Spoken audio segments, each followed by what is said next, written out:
हमारे साथ में है एडवोकेट सुरेश बेरड़ जी, जिनको 15 साल का एडो लॉ का एक्सपीरियंस है। सर, इनकम टैक्स डिपार्टमेंट का पोडगी के एल्यूमिनी डिग्री के बारे में क्या लॉ है, उस बारे में आपका क्या कहना है, बोलिए सर। पोडगी जो मिलती है औरतों को फैमिली कोर्ट में से, इसमें से जनरली वो अमाउंट जो होती है वो एक नंबर की अमाउंट होती है। ये करोड़ों में एलिमनी दे रहे हैं। कभी कभी कोर्ट मेंटेनेंस के लिए वो पोडगी वन टाइम सेटलमेंट में करोड़ रुपए की सेटलमेंट अमाउंट देती है। ये टोटल अमाउंट टैक्सेबल होती है और इसमें टोटल पूरा वाइट मनी होता है। ये जो अमाउंट है ये वन टाइम या फिर स्टेप बाय स्टेप भी मिल सकती है।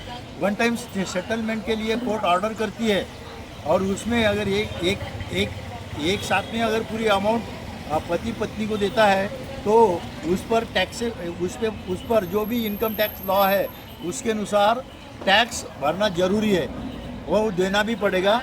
इसमें सेक्शन 224 भी लागू होगा और टैक्सेबल अमाउंट इसके सिवा उसने जो भी उसको जो भी वस्तु दी थी, सोना दिया था और उस टाइम और कोई भी चीज़ें दी थी, उसके ऊपर भी टैक्स लगा सकता है कोर्ट। क्योंकि गिफ्ट डीड जो भी शादी में गिफ्ट दिए जाते हैं वो टैक्सेबल अमाउंट नहीं होता है। लेकिन जब वो वापस लेते हैं तो वो एक अमाउंट क्या होता है कि वो एक उसकी आय होती है, वो जब उसका गिफ्ट कन्वर्ट नहीं होता। इसीलिए ये जो सेक्शन इनकम टैक्स डिपार्टमेंट में लगाए हैं 56(2) एक्ट और 64(1) ये सारे सेक्शन मेंटेनेंस के अमाउंट पे लागू होती है। यही मेरा कहना है। सर जी, आज तक कितने लोगों ने ऐसे इनकम टैक्स भरा है? इसका कुछ रिकॉर्ड फैमिली कोर्ट के पास या और किसी के पास है ऐसा कुछ? बिल्कुल, एक सुप्रसिद्ध केस है।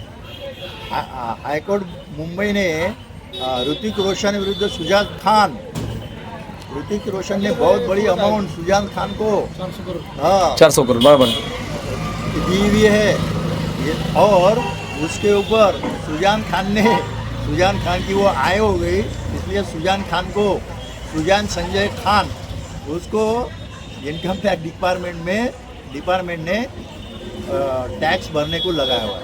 ओके सर, धन्यवाद। बिजनेस न्यूज चैनल में आपका स्वागत है। हमारे साथ है संजय तुकाराम पाटनकर जी, जो एडवोकेट है। 35 साल की उनकी प्रैक्टिस है। सर, आपको जो लेटर दिखाया अभी इनकम टैक्स का, जो पोडगी के ऊपर इनकम टैक्स का लॉ होता है, अप्लाई होता है, इनकम टैक्स कटिंग होता है, ऐसा इनकम टैक्स डिपार्टमेंट का कहना है। उस बारे में आपका क्या कहना है?